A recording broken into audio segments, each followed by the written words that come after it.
guys, today we're going to take a look at a kit that a lot of you have been asking for, the H&H kit that came off of Amazon. It doesn't sell by that name. I had to buy it from someone called End Ching. It sells for $59.99, free delivery on Amazon Prime. And when you open this dude up, very nice case, you would have, if you were Tim the Toolman, you'd say, pretty. And it is. I mean, this is all... Oh, wait a minute. You know what? We forgot something. Let's take care of business. The first thing we need to talk about is the Pro Series 2, 6327, the one we custom pinned up, and the winner for that out of 2,575 unique users was Feats Photos. I've been a Pro Series 2 fan since they came out, which would be roughly 48 hours ago. So Feats Photos, if you will send PM your address, I will get this in the mail to you. I just hope you're not in Indonesia. Please don't be from Jakarta. Next one, and I know you guys have all been waiting for this, had a lot of comments on this this Sparrows EOD full kit. Really nice kit. I'm going to have to get one of those as soon as I can afford it. The winner is Tyler Davis, and Tyler says he's been thinking about getting an EOD kit to carry in your firefighting gear. Tyler, you don't have to think about it anymore. All you got to do is PM your address, and I will sadly put this in the mailbox to you. But if you want me to keep it, that's okay. Just send me an email. I'd be happy to do that. All right. We also have another giveaway, but we're going to wait until the very end. All right, the H&H kit. What do you guys think about this? I mean, it's like window dressing. I love the case. I have to say, I like things well organized. Nothing falls out or flops around. And when you're carrying the kit, you know exactly where to go. These are actually numbered inside of these places. Inside, before we look at the pics, I'd like to point out all the extra stuff that you get. You get a couple of shutter tensioners, and when you take a look at these, especially this one, it has these little grooves, and I've never seen that before. I really like that because when you put it in the shutter and you release the tension, those grooves will hold it in place. It won't fall out. And then all you got to do is worry about tensioning it. So pretty cool idea. It's awful thick material, but it seems like it would work.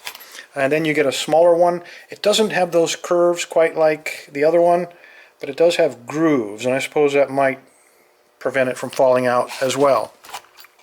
I'll get to the tensioners in a minute. Let's jump into the pics. This is kind of exciting stuff. It really is an impressive. I can't even fit it into the camera frame. So let's go ahead and take a look from the very beginning. You have a lot of pics here. And the first thing you want to look at is what pics do I recognize and which ones do I routinely use. And I've kind of rearranged things in such a way that the pics pointing up over here are the ones that I recognize, and we'll talk about those first. So, by the way, the advertisement says that these are stainless steel, when in fact, let's see if I can show you, get this to work here. It's apparently a pretty mild stainless steel. It's a magnet, and it really doesn't want to come off of there. It bends fairly easily, and I just don't think stainless steel does that. I have bent them, I've straightened it, but it is 23 thousandths, so in terms of thickness, it's not too bad. But because it is fairly mild steel, I think after a while you're going to start to see some bending and and some metal fatigue in these picks. The picks themselves, you got 23 thousandths, some kind of mild steel. The handles are beautiful, absolutely beautiful. The pick tip fits into a small slot, and by the way, for 60 bucks, I think you know that no finishing has been done, but it never is. The tip fits into a slot that's cut out or punched, impressioned into this aluminum handle. And then you get two rivets in the front, one in the back, and those are very well done on every single pick. I'm very surprised. The machine work on these aluminum picks is beauteous. I mean, no sharp edges. And it's anodized blue, got their logo very proudly there in the front, fits very nicely in my hand. I have absolutely no complaints on the handle. Nothing protruding. It's very well done. Because it's so solidly anchored, metal to metal, the feedback on these, I did pick a couple of locks, it's actually pretty good, not bad at all. So I do like it. Got the holes drilled, they didn't have to do that, gives it that space-agey cool look. Anyway, let's get back to the picks themselves, taking a look. All of them are the same thickness, by the way. So on the top here we have what appears to be a standard hook, and then another very thin, very small hook. I don't know what to call that. I can see that it would be useful in, say, American locks, or maybe even pin in pin, if there was such a thing, in pin tumblers. You have a city rake. It's not quite right, but I got to tell you, when you look closely at that, it's punched out pretty well. The shaping on it doesn't require any reshaping. It just requires just a little bit of finishing, but other than that, it's not bad in terms of shape and design. You get a double ball, or 8. You get a snake rake. You get an extractor. And then you get a half diamond. Again, shaped surprisingly very nice. It's not a bad shape. Beautiful little handles. I'm very impressed with the handles, both the color and the design. Now we start to get into a little bit of oddness. We have what kind of looks like a deforced diamond, and it'd have to be shaped a little bit. It's not quite right, but I think it would work. You need a huge keyway to get that into, but you need a huge keyway for any deforced diamond. And then you get into 3 picks I really like. I like them because you can't make them quite like this. If you're trying to make them out of windshield wiper inserts, you can't quite do that. So the only place to get really cool Dimple lock rakes is to buy a kit like this. And you got the 3 different ones that I have seen. They're not bad at all. On the end here, before we get to the rest of those picks, you get a double-sided wafer rake, and again, this is very well done. They went to the trouble to dip it so you wouldn't cut your finger when you're ramming this in and out of there. The shape is not perfect, but it's not bad. It would probably work. You get a double-sided wafer tensioner. You get a double-ended, a Z with a twist. You get the standard Z, and they've gone to the trouble on these to put some kind of finish on them. Some kind of lacquer, it kind of mirrors it, kind of cool looking. Bad finish though, very rough, but on a tension wrench it really doesn't matter. And then you get to some really cool stuff. When you get over here, I have never seen these in kits before. Let me grab this out of here. This is called a feather tensioner. I've seen one only once before. When these first came out years ago, this would cost you alone $50. It's designed to give very, very light tension when you're trying to pick, say, medicos, or when you're trying to pick anything serrated. And let me set this up here for a second. I've got a lock set up to show you how that would work. So American lock, we know it's full of serrated, so we might consider using a tension wrench like this. And it does. This small one fits in the top very nicely, and then it's easy to keep very, very light tension. I don't know that I would use this. I think if you can learn to control your own tension, you don't need something like this, but you got it. It's an oddity, a collector's item, I guess. You get a pry bar. I mean, this thing is like it's like a crowbar almost. This is huge, but it would work beautifully when it comes to Dimple locks. And then you get another one of these tensioners, one of these feather tensioners, but this one's different, different orientation, and it's a different width on both ends, so kind of cool. And then lastly, you get a, oops, I'm just gonna shove that right there. You get a small Z-wrench, and I don't really know. I think you could probably use that for top of the keyway, but it would stick out awful far. This would probably be better to use as bottom of the keyway. You got 2 different widths. And by the way, speaking of 2 different widths, I should have pointed this out earlier. I discovered this by accident. On the Z-wrench, not only do they put a finish on it to make it shiny, but if you look at the ends, so come on, focus, that's nice and wide. And then on the other end, what they've done is machine it down or sand it down there to turn it into a thin. So on a Z-wrench, you get a thick one and a thin one. I think that's really, really convenient. All right, let's go back and look at some of these other picks, because now we're going to enter the world of weirdness. I don't know what that is. I think it might be a circlip removal tool of some kind. I don't have a clue. This one, again, I don't know. It's some kind of rake, not a very deep rake, not like a Bogota or anything, obviously. It's probably the result of them saying, you know, we got a slot, we got to fill, run back there and grind something out and put it in there for us. This one, kind of the same. It looks like part of a snake rake with the tip cut off of it. This looks, I don't know, like a wave.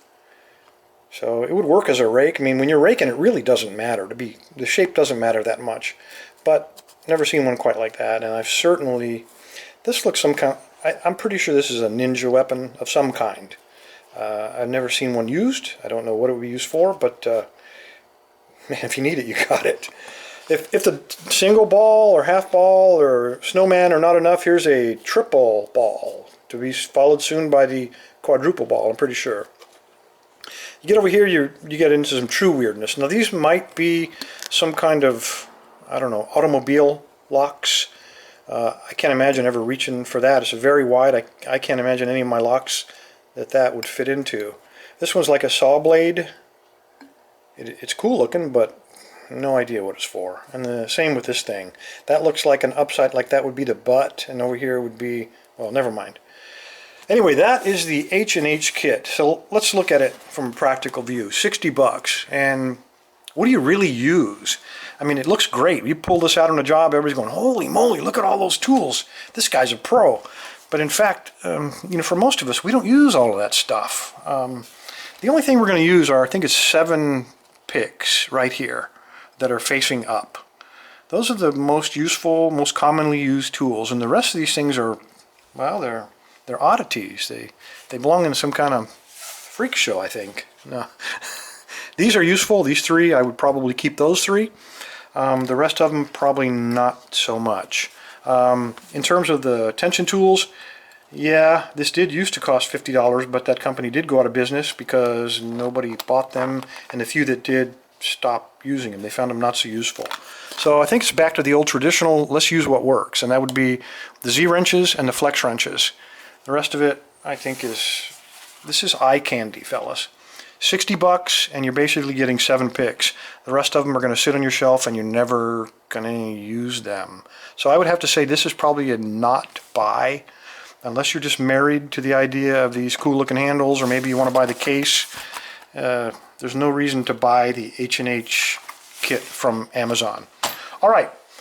You guys have brought me up to 87% reimbursed for all the stuff that we bought so far. I want to tell you how much I appreciate that. And in gratitude, I want to do the drawing again. Before we do the drawing, I want to tell you, patron users, the numbers of contributors number 101 through 200 are in here, and it includes patrons. What I do not have in here are the people that contributed straight through YouTube, because they don't tell me your names. I'm very sorry about that. I sent them several emails, and I'm just a small cog in a very big wheel, and they don't even answer me. 100 people are inside of here, each on a small slip of paper, and when I draw the name out, it'll be for this. This is the very, very first Peterson Talon pick set that came off the production line. I bought this about 8 months ago, and I bought it because it was a kit that had pretty much all of my favorite picks.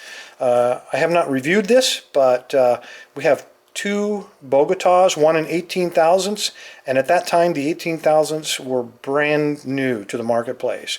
So I was the first one to get those, or in the first group of people anyway. You have a standard hook. Now you'll notice the handles in the back are all gray, and that's because this also was one of the first runs of the Electroless nickel. So very, very nice pick set. My favorite all time when I'm able to pick, when I'm able to get it in the keyway, is the DeForest Diamond. I just absolutely love those. And then a standard snake rake, and then the regular old 2 sets of different lengths of the tension wrenches. Pretty cool kit. I have used it for a total of about 10 minutes, and now one of you guys are going to get it as a token of my gratitude. Let me go and shake these up, and I'm going to reach in and grab, hopefully, it's hard to feel in there, my hands are so cold. Grab one, and it is Ibert Isa Maren. If you will send your PM your mailing address to me, please don't be in Indonesia or Tajikistan. Send it to me, and I will put this new #1 off the production line Talon pick set in the mail to you. Thanks everybody else for contributing. I will do this again when we reach 300. Thanks guys, appreciate it. Everybody stay safe, stay legal. You know, I got almost everything perfect. This is one of those bloopers. By the way, if you'd like to have this H&H kit, I will gladly send it to you. All you need to do is send the secret word in a comment to me within the next 24 hours, and I will happily put it in the mail to you. Thanks, guys.